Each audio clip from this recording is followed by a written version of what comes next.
This is hell.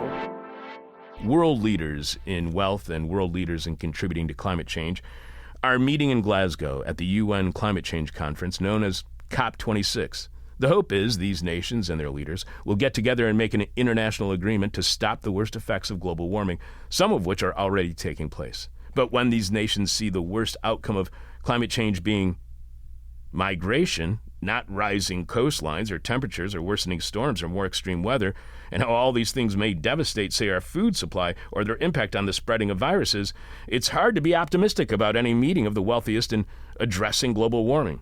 Here to help us have a better understanding of how the wealthiest nations are preparing for climate change and, more importantly, how they are not, Nick Buxton is co-author of the Transnational Institute report, Global Climate Wall, How the World's Wealthiest Nations Prioritize Borders Over Climate Action, which is part of TNI's Border Wars series, of which Nick is a co-coordinator of research. Welcome to This Is Hell, Nick.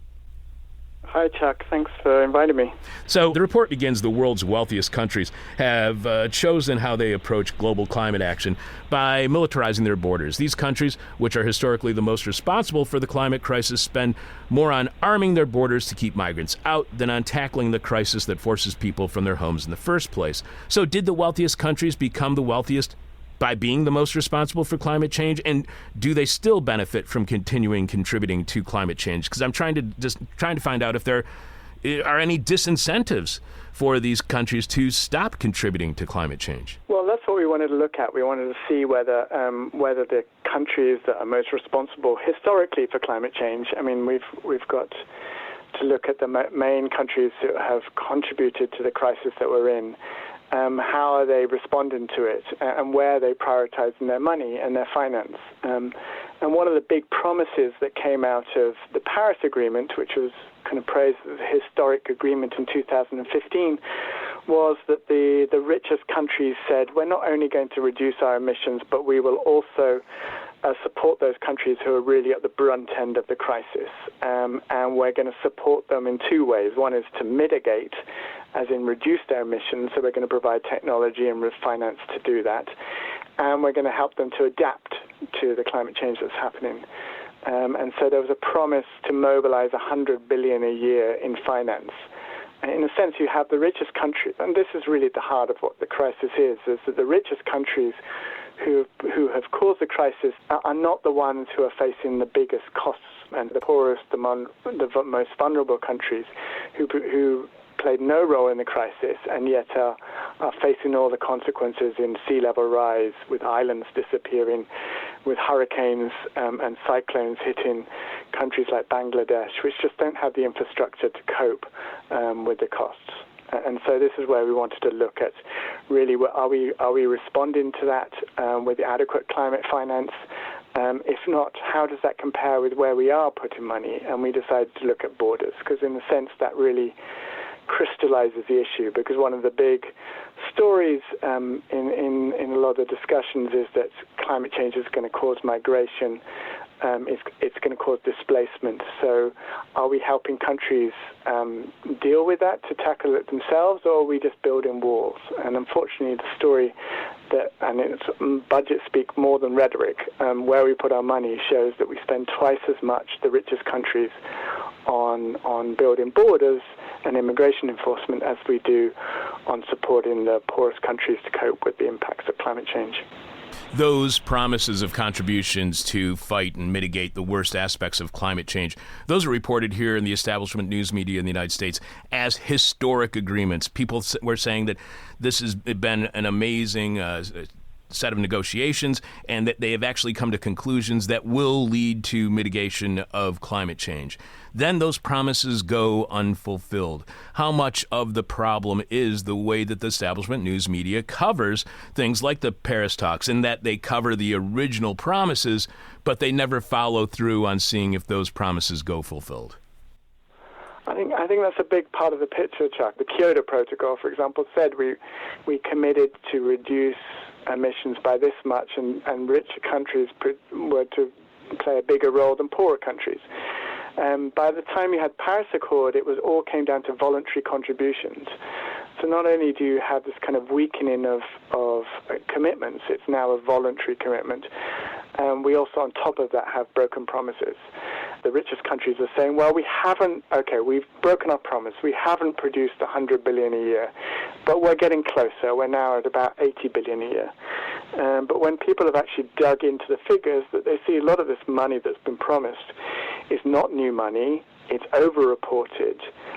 Sometimes it's even bizarrely going towards paying for fossil fuel projects. So there's a famous one where Japan has promised climate finance, but it's actually to fund a coal power plant in one of the countries. And the reason why they say it's climate friendly is because it's going to be slightly less emissions than a normal coal plant, but it's still very much a polluting coal plant. So really we do need a kind of critical analysis of what is below the promises and what's actually been delivered.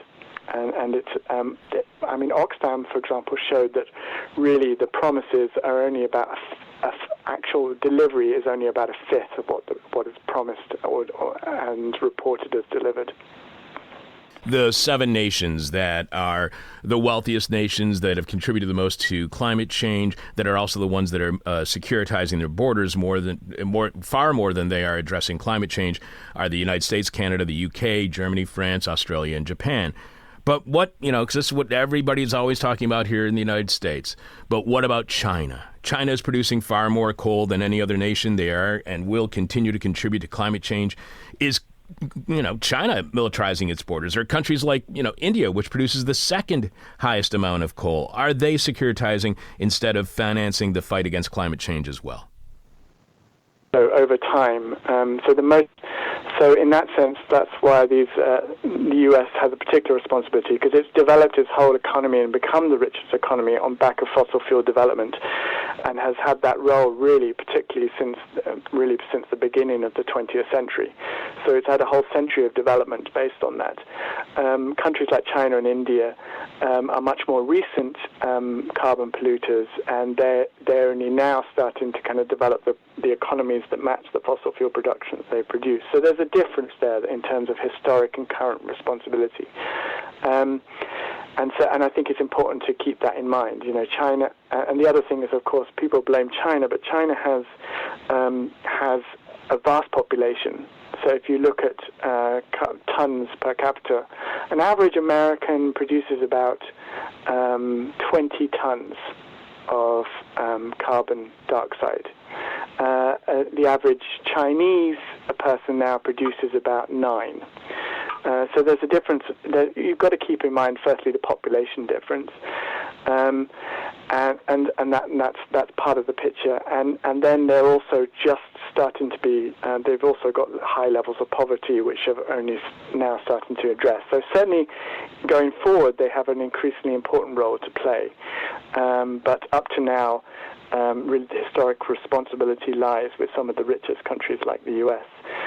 In terms of whether China and India are starting to militarize their borders, there is evidence that trend is also happening. As countries become more and more wealthy, there seems to be a trend that the richest countries then start to, rather than tackle the underlying causes elsewhere, and globally, they start to retreat behind walls and play a much more aggressive nationalistic position. And I think we're seeing some trends like that starting to happen in India and China as well. India now has an increasingly militarized border against Bangladesh. The question is this a strategy which is either humane or even rational in the long term? And that's really what our report was saying, that it makes much more sense for us to be investing money in actually tackling the causes of displacement rather than militarizing the consequences. And that's just not a rational position, it's also a moral position, because the higher and more militarized walls we are building, the higher the death toll that we're seeing. The Mediterranean now has become one of the world's largest graveyards, because the European Union is no longer trying to find safe ways to deal with migration and legal ways. They're creating an armed border, which means that people are taking more and more risky ways just to try and find a way to survive and to live, and are dying in the process as they go through the Mediterranean. So this is in my view, that's a future that it's a very bleak future if we're going to take that as our main response to climate change, that we're going to just barricade ourselves against the consequences. The report finds that 7 of the largest emitters of greenhouse gases, again, the U.S., Germany, Japan, UK, Canada, France, and Australia, collectively spent at least twice as much on border and immigration enforcement as on climate finance between 2013 and 2018. Canada spent 15 times more, Australia 13 times, the U.S. almost 11 times more, and the UK nearly 2 times more. So, Nick, if all these wealthy climate change contributing nations, which have and continue to profit off climate change as well as building border security, if they all spent just as much on climate change as they did on the militarization of their borders, how much difference would it make in addressing climate change? Wouldn't that still be far less than is actually needed to truly address global warming? Well, if we look at they spent, these richest countries spent $33 billion. So that's a third of what's needed by the whole world to pay for the promise of Paris, which was to raise $100 billion. And the other part of this picture is that many of these the spending on borders is also going to companies who are very much part of the military-industrial complex. And there we're talking about even much bigger figures. You know, the global military spending was $2 trillion last year on military spending. So I guess one part of this is that border spending is increasingly one dimension of an increasingly militarized approach that the richest countries are taking. And climate change is increasingly becoming part of that agenda. I was on a conversation with you, I think, a couple of years ago where we talked about this, where really national security strategies of the richest countries are increasingly looking at how to militarize and build up the military in response to climate change. And so again, it's part of this picture of militarizing the consequences rather than tackling the causes. If you put the money spent on borders, that you spent the money on military towards tackling climate change, then I think we could make much bigger headway and much bigger chance of success. Instead, what we have is we are moving to, as many people are saying here in Glasgow, a 3-degree world. So that's three times what we're currently at, and we already see the consequences at 1 degree. So it's a very dangerous and short-sighted approach to be taken. The report finds that countries with the highest historic emissions are fortifying their borders, while those with lowest are the hardest hit by population displacement. Somalia, for example, is responsible for 27 ten-thousandths of a percentage point of total emissions since 1850, but had more than 1 million, 6% of the population displaced by a climate-related disaster in 2020. So why are the countries that are contributing the least to climate change suffering the most? Well, one of it's partly an accident of geography, that some of the places that are warming the most are in some of the poorest countries. And so it's been called the kind of Tropic of Chaos by one author, the kind of between the Cancer of Capricorn and the other, the other one escapes me right now, but the ones that parallel the equator are being particularly hard hit by climate change. But of course, the other one is just about vulnerability in infrastructure. If you don't, it's always been the case that a disaster or a flood in a very poor country with very little infrastructure will have much more catastrophic effects. And then a richer country that has the kind of capacity, whether it's the equivalent of the emergency services that can respond, or just the infrastructure that can cope with some of these things. So that's why a lot of the impact really hits. It's a question of vulnerability. It hits the poorest.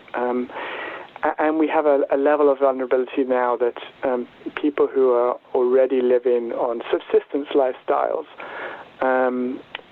when they face on top of that climate effects, there's only so long they can deal with it, and that's what we're facing particularly in Central America right now. There's a whole region which is become known as the kind of the dry zone, where farmers are just, you can cope with one bad harvest, but if you have 5 or 6 bad harvests in a row, then eventually you're forced to make some very difficult decisions. Most people most people still will travel within the country. Very few people travel across borders if they can help it. But so you have increasing rural to urban migration. But eventually some people will also say there's no, especially if you've got other contributing factors like violence or gang warfare or criminalization, they'll decide to make the much more desperate thing of traveling across borders. And so that's why we have this. It's really a combination of a long-term systemic injustice combined with vulnerability. And when you add climate to that mix, then it's forcing people to make much more difficult choices than they've ever had to take before, which includes moving home and family to different regions. But those who oppose immigration here in the United States, their narrative is that all these people are coming from Central America to the United States to take our jobs away, to work. They're only coming here to make money and then to leave. That the major driving force is for people to get jobs here in the United States. And always they say, take jobs away from Americans. How much is migration from Central America right now driven by climate change? And how much is that erased from our narrative here in the United States? Well, climate is one of the factors. I think there's a few things to say here. Is why are people being forced? I think it's always important with these things to go to the root of the problem. Why are people being forced to move? Some of that's due to climate change, but some of that's also due to historic inequities and historic policies, including ones pursued by the United States. So the United States, particularly in its so-called backyard, Central America has played a very destructive role for many decades, initially supporting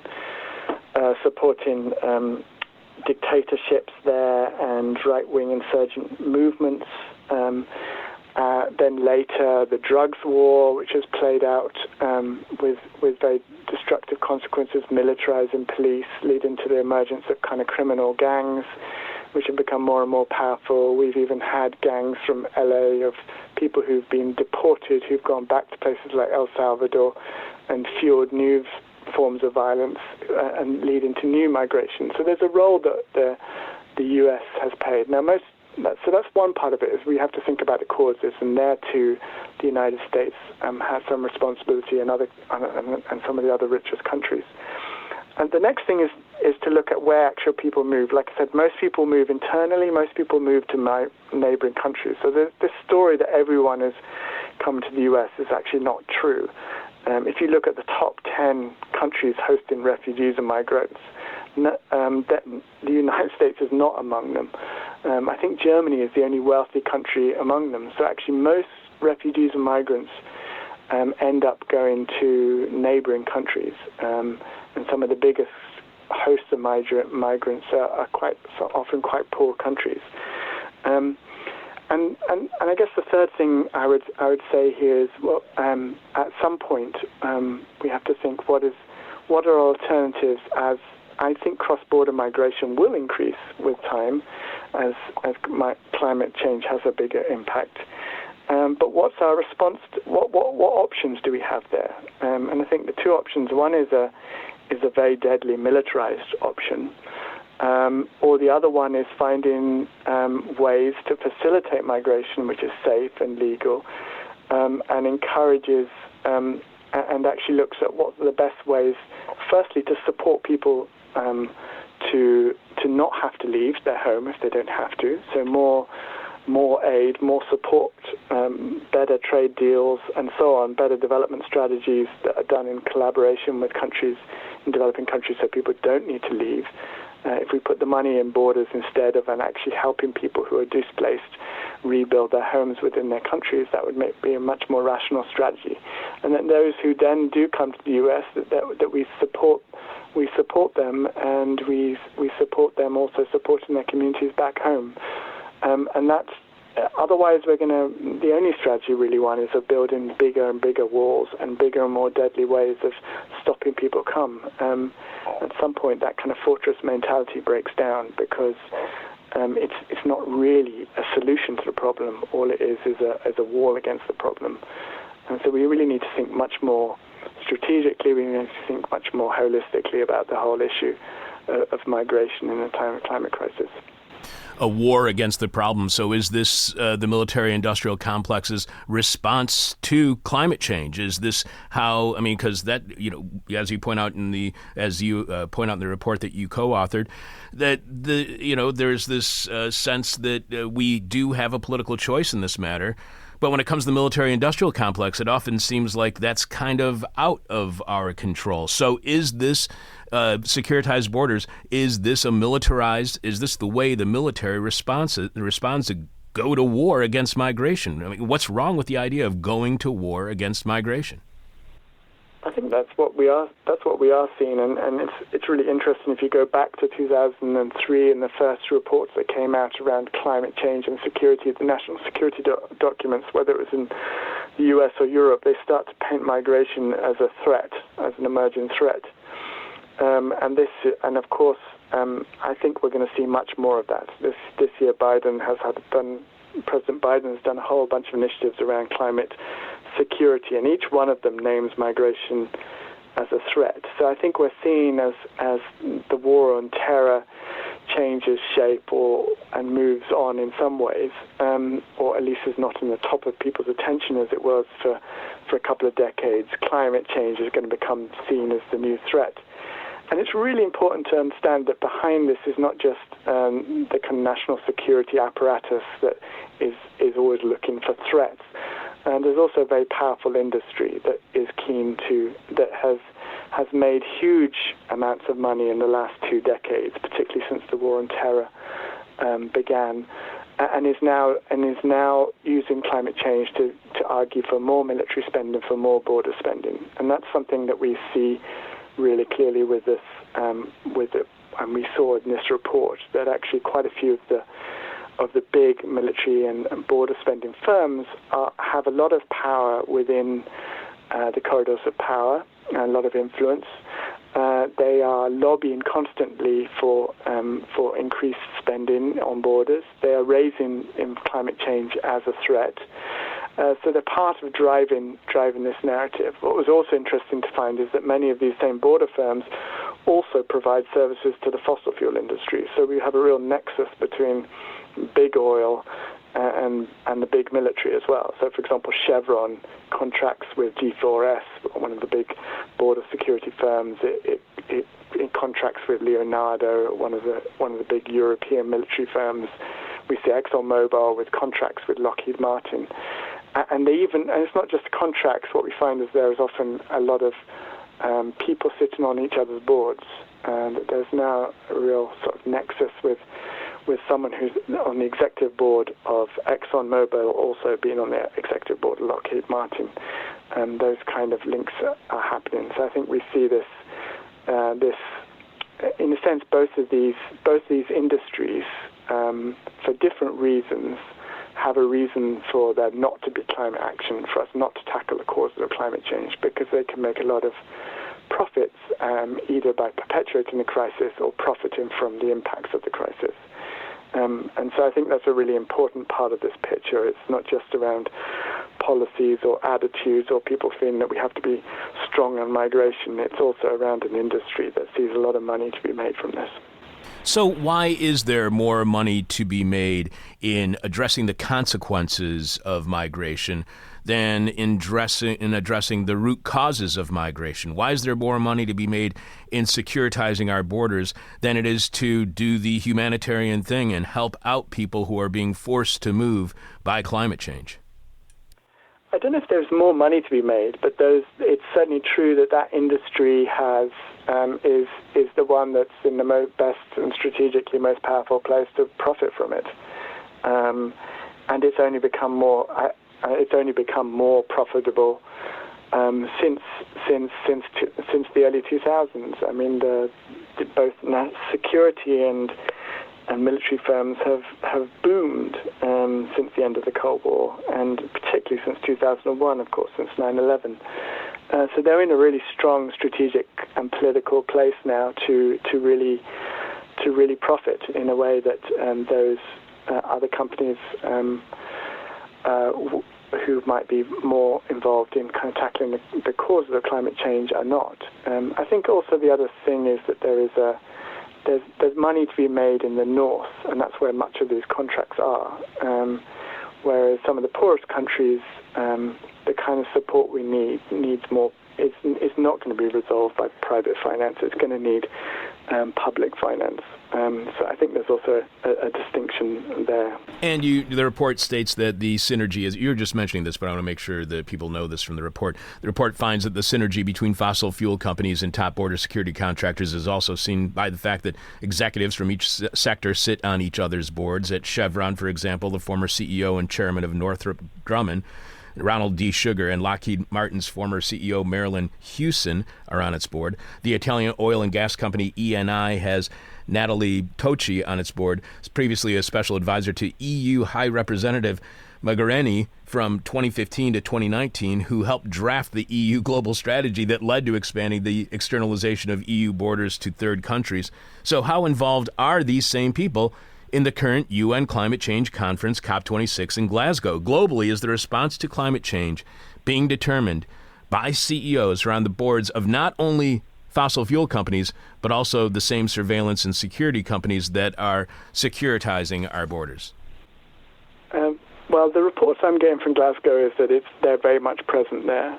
They're present inside the COP. These executives are, in fact, and my latest understanding is that the kind of civil society or kind of non-governmental, non-business groups only were allowed something like 34 in total into the kind of 34 people into the negotiating space.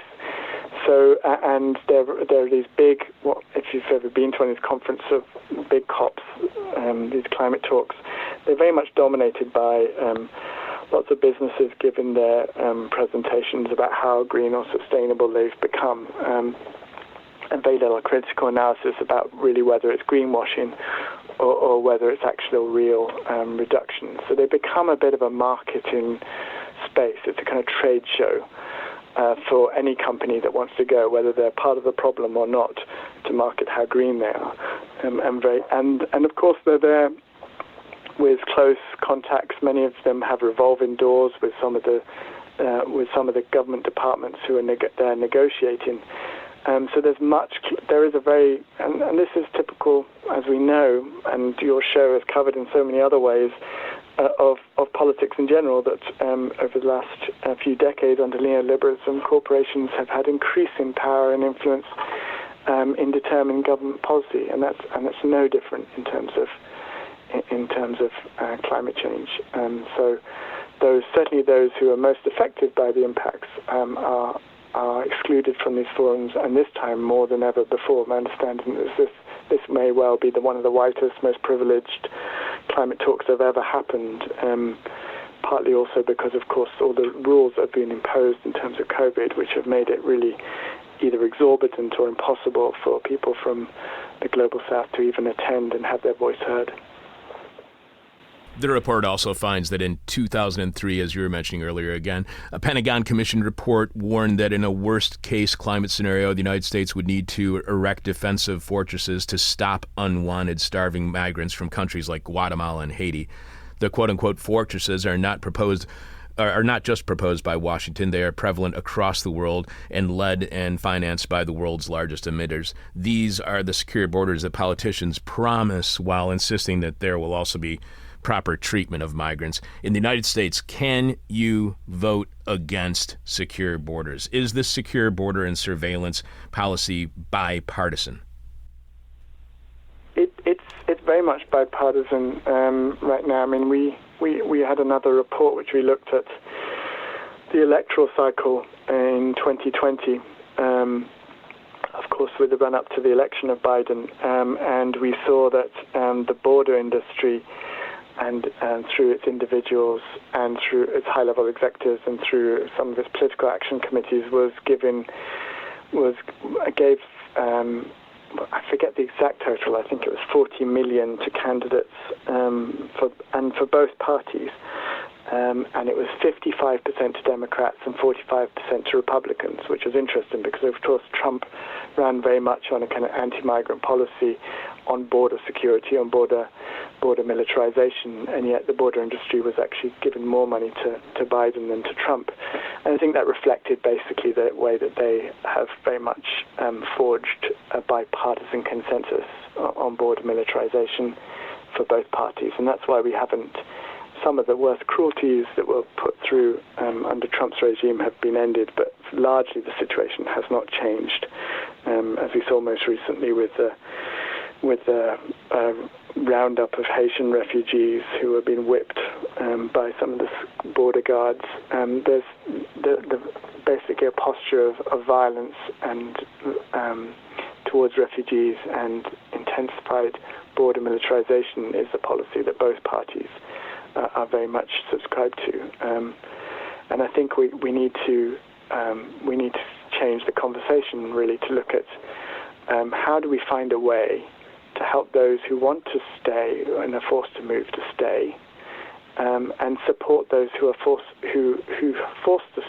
to move, to have a kind of a support, a legal and a way to find a new home and be supported in that, because the other policy, as I've described, is a really one that's very, very deadly in its impacts, and will not resolve the problem. It's about dealing with its consequences in a violent way, but it's not actually tackling what forces people to move in the first place. Returning to This Is Hell is Nick Buxton, co-author of the Transnational Institute report Global Climate Wall, How the World's Wealthiest Nations Prioritize Border over Climate Action. You can follow Nick on Twitter at Nick Buxton. You can find out more about Nick at his website, nickbuxton.info, and you can find our past interview with Nick at our website, thisishell.com, when you search on his last name, Buxton, Buxton. The report also finds that rhetorically, political leaders from the world's highest emitting countries are aware that the poor bear the burden of suffering. U.S. Secretary of State Anthony Blinken, for example, says he knows that the, quote, consequences are falling disproportionately on vulnerable and low-income populations, and there are worsening conditions and human suffering in places already afflicted by conflict, high levels of violence, and instability. The report continues that with such awareness, one might assume that U.S. national budgets reflect the will to alleviate the suffering Blinken describes. Instead, the United States and many of the other high-emitting countries pour increasing money into border and immigration enforcement rather than addressing climate change. Why the recognition without taking action? What explains the disconnect from recognizing the problem and doing anything about it?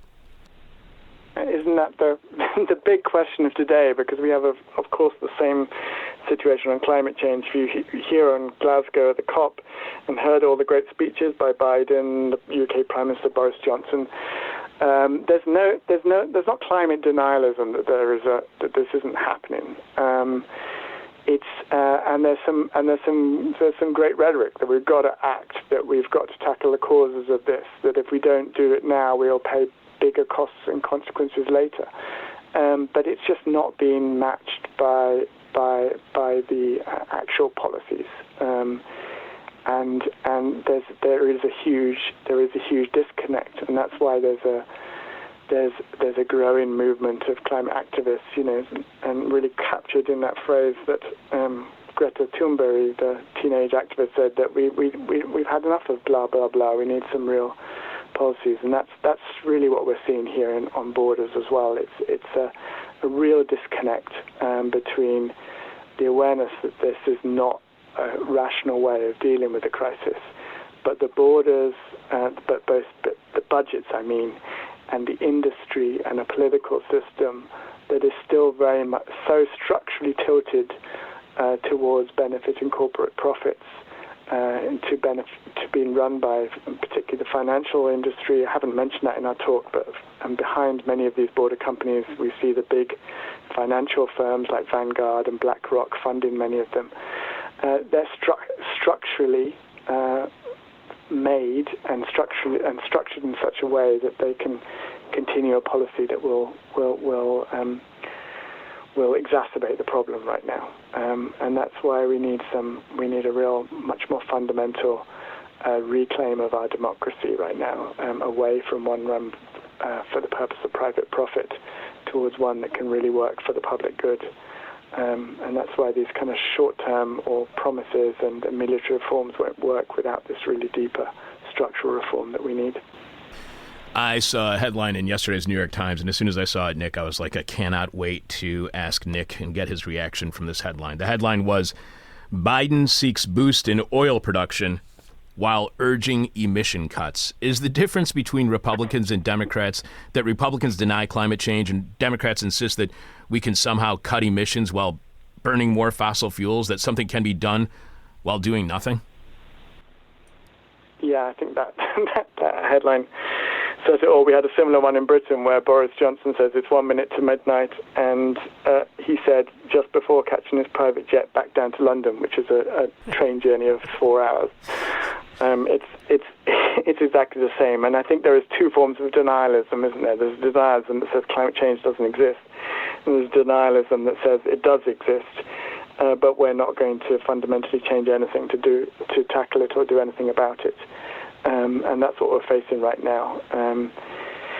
But I think there's increasing people waking up. The movements, particularly around the COP here, are more powerful and more and being heard more than ever before. And I think people are realizing that this disconnect cannot continue. It's not just something that is already playing out in our lives right now. We know it's going to affect generations to come. So we're really getting to a crunch point where we have a choice ahead of us. Are we going to continue to support an economic system that is perpetuating the crisis, or are we going to look to rebuild a system that actually can tackle some of the underlying causes of the injustices that we see today and which will wreak havoc in the future?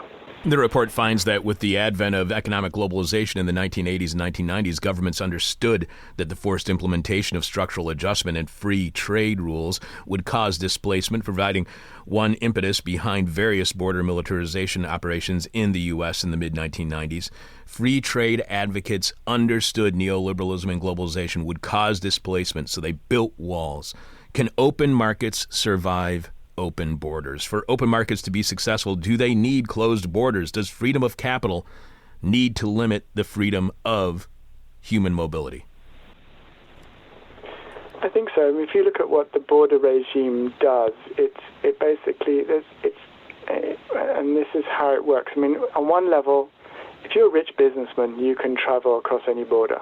It doesn't matter what nationality you have. If you have money, you can travel.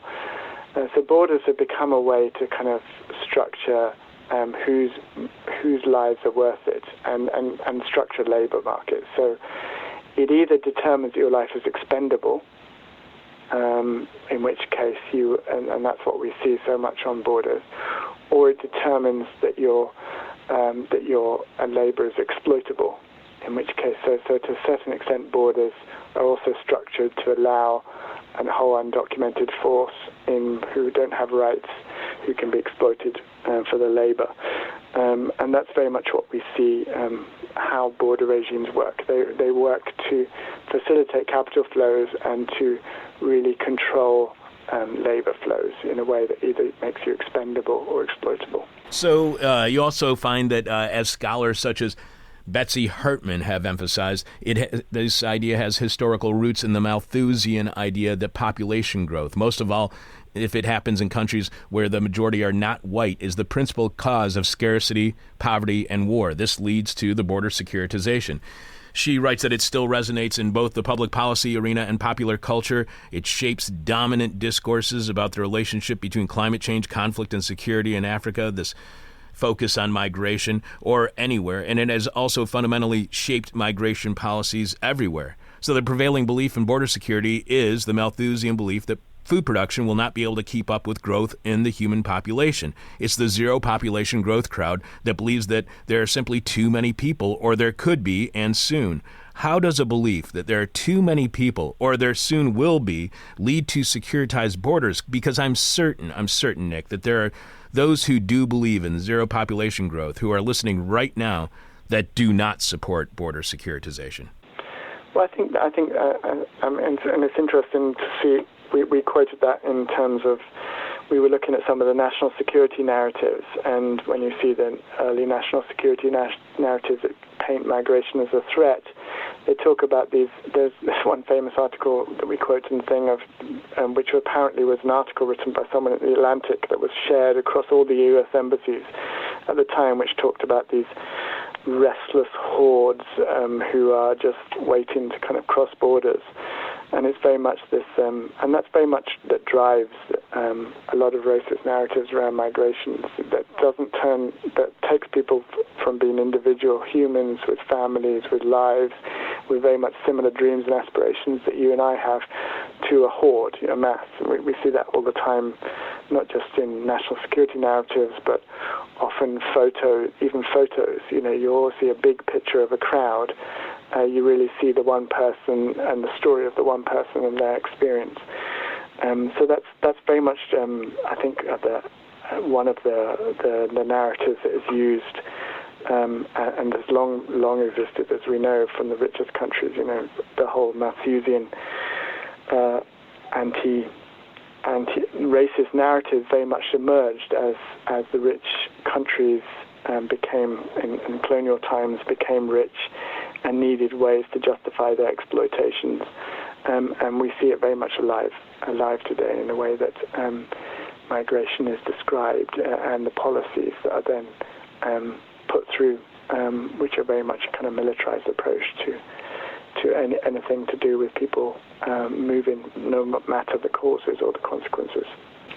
The report also finds that, speaking of the impacts on Europe under the scenario of 2.6 Celsius degrees temperature increase, an influential 2007 report warns that, quote, environmental pressures will accentuate the migration of peoples to levels that effectively change the ethnic signatures of major states and regions. In Europe, the influx of illegal immigrants from northern Africa and other parts of the continent will accelerate and become impossible to stop except by means approximating blockade. There will be political tipping points marked by the collapse of liberal concepts of openness in the face of public demands for action to stem the tide.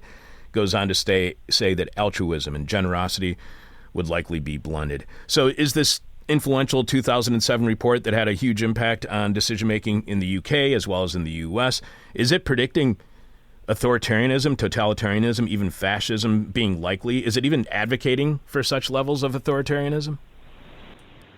It's kind of ambiguous on that. I think it's certainly predicting it, and it's sort of suggesting it as well, because its approach is to say that we need to strengthen our military. Well, who benefits when you constantly strengthen the most repressive parts of the state or the most authoritarian parts of the state? Likely authoritarians or parties inclined to more authoritarian responses. And that's part of the problem. As they paint the picture, they are really suggesting only one solution, and that's a security solution. And that's what we're seeing as a trend taking off throughout the world. Right now, it's very much playing out at the moment, as we see right at the moment on the Poland and Belarus border, So it's a trend that's kind of both predicted and also partly caused by these kind of narratives and these kind of security planning, which really puts those structures in place that will provide that authoritarian response. The report finds that the leaders say all the right things but offer no new financing nor binding action plans to back up the words, nor even an acknowledgement that they are yet to deliver a promise of $100 billion a year in climate finance made back in 2009. The story of climate financing, as we have shown in this report, is one of broken promises, woeful neglect, over-reporting, and even increasing debt for the poorest countries as loans have been given instead of grants. Even if the wealthiest countries were to reach the goal of $100 billion per year, that is a woefully low amount of resources to address both what is needed and what should be expected from those most responsible for the world's accelerating climate change. How much more suffering are the wealthiest nations' response to climate change causing to those who have not contributed and are suffering the most? Through loans, has the response only made the local economies and the lives of residents in areas that are being affected by climate change worse? Yes, through our response, we're basically making a worse situation inevitable. I mean, 100 billion was a small amount to be promised by the richest nations. Most analysts who've looked at how much is actually needed, both to mitigate and to adapt to climate change, say we will need at least 10 times that to start to tackle this. And those sounds like a lot of money. But if we look at, for example, that since COVID happened, the richest countries have raised, and this is about 6 months ago, the figure of $15 trillion to cope with the impacts of COVID. I mentioned earlier about the $2 trillion that goes towards military spending. We know how many billions gets put off into offshore accounts. We know the way the taxes have fallen dramatically on the richest and on the corporations around the world. It's not a matter of, in the end, it's not a matter of there not being enough money. T and I did a report that showed that we could easily raise about 9 trillion by 10 steps that we could take that would fill some of these financing gaps. So there's the money there, but it's not being mobilized. Like I talked about, there's whole structures that kind of prevent that happening right now. And what it does do is it worsens the situation. It makes the position for vulnerable people much more vulnerable. It's worse, and the likely impacts of climate crisis to be much more extensive than they would be if we actually started to invest the money that we need to right now.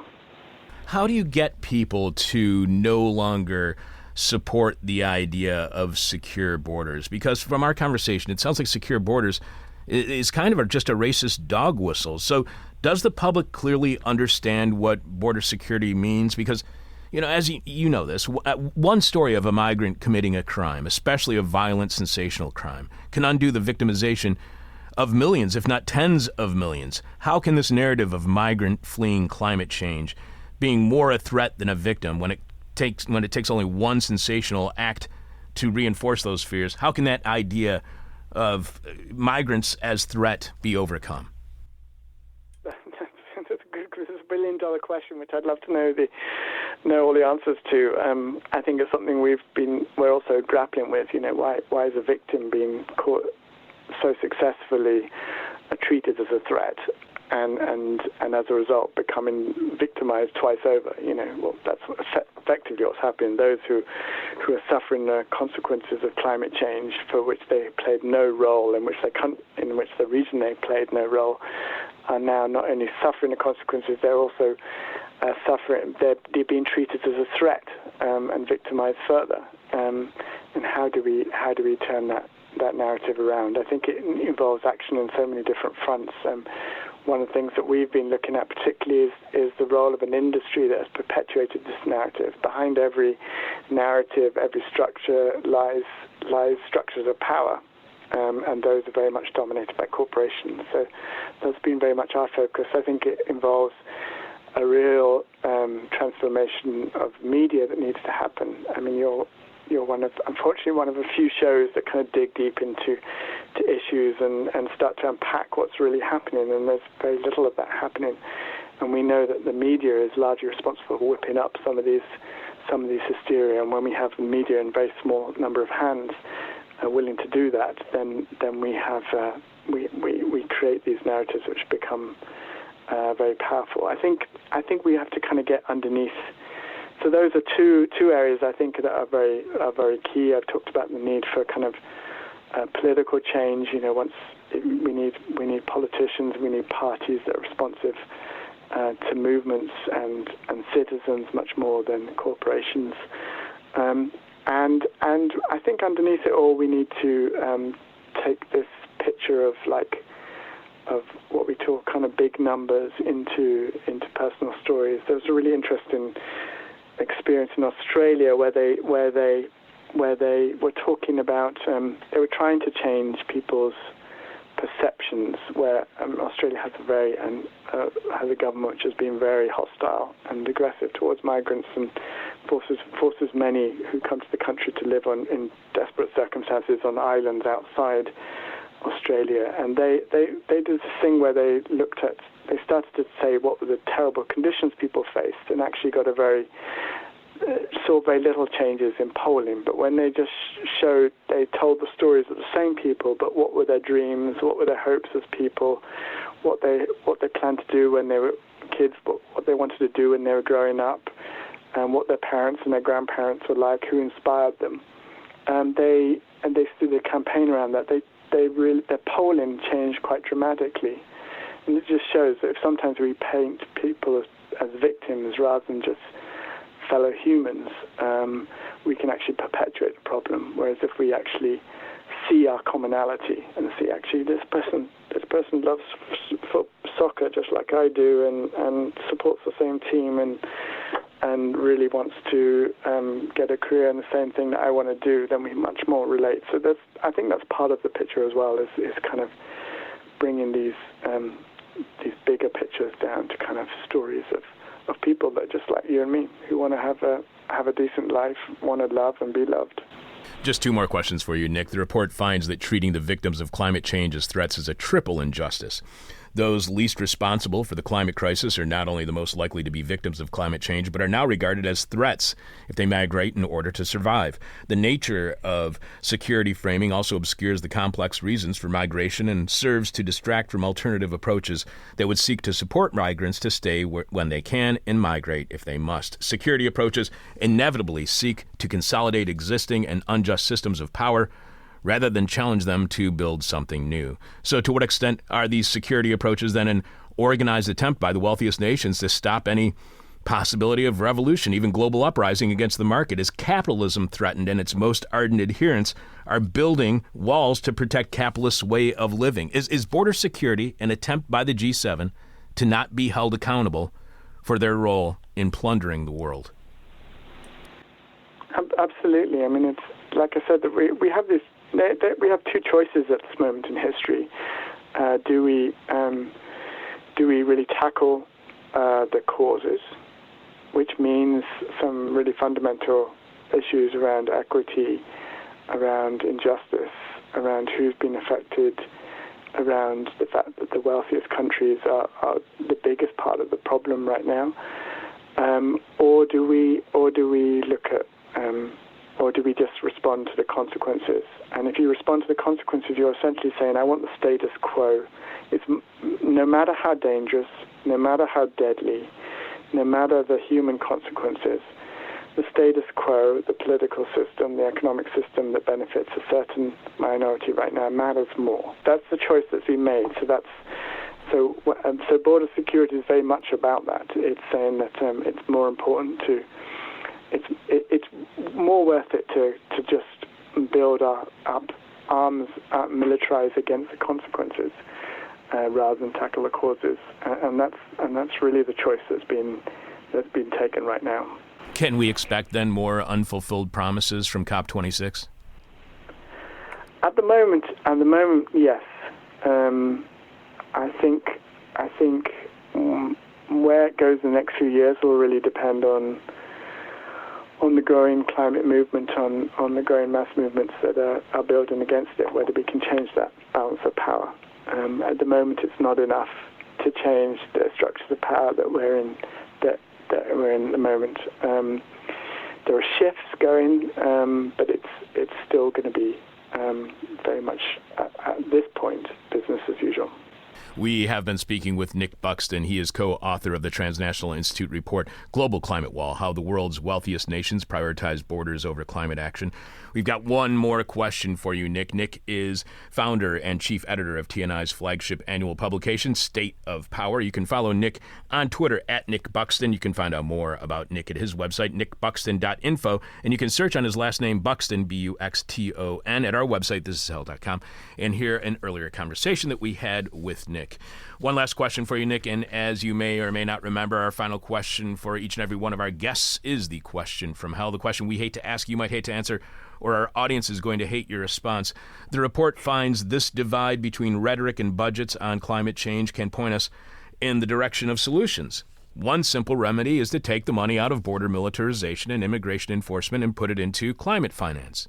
The money could fulfill the $100 billion per year commitment without a need to over-report or to hide loans as financing. Does that mean there would effectively be no borders? Does Transnational Institute, or do you personally believe that we should end borders? I think long term, I'm for a kind of not no borders, but an open borders policy that we would have. That's a long-term solution, because I think long-term we need, people should have the right to move and to migrate and to be supported and to live dignified lives, and we shouldn't have a system, as I said, which is really built around either exploiting or making people expendable, whoever they are in the world. That's my long-term vision, and I think that's a kind of moral vision to head towards. I think there are steps we can take towards that. I'm not saying that that's a world we can create overnight, but that's the vision that I aspire to. And I think it's a vision that already exists for quite a few people. Like I say, if you have wealth, you effectively live in a no-border world. I just want that world to be accessible to all, and that's something we have to fight and struggle and move towards. Nick, thank you so much for being back on our show. I really appreciate it. Again, check out the report at the Transnational Institute website, Global Climate Wall, How the World's Wealthiest Nations Prioritize Borders Over Climate Action. Thank you so much for being back on the show, and you guys over at the TNI are doing fantastic work. Thank you so much for being on our show. Thank you for the invite, Chuck, and for the good conversation. Thank you very much, Nick. You've been listening to a This Is Hell interview. For more interview hell and to support the show, visit thisishell.com.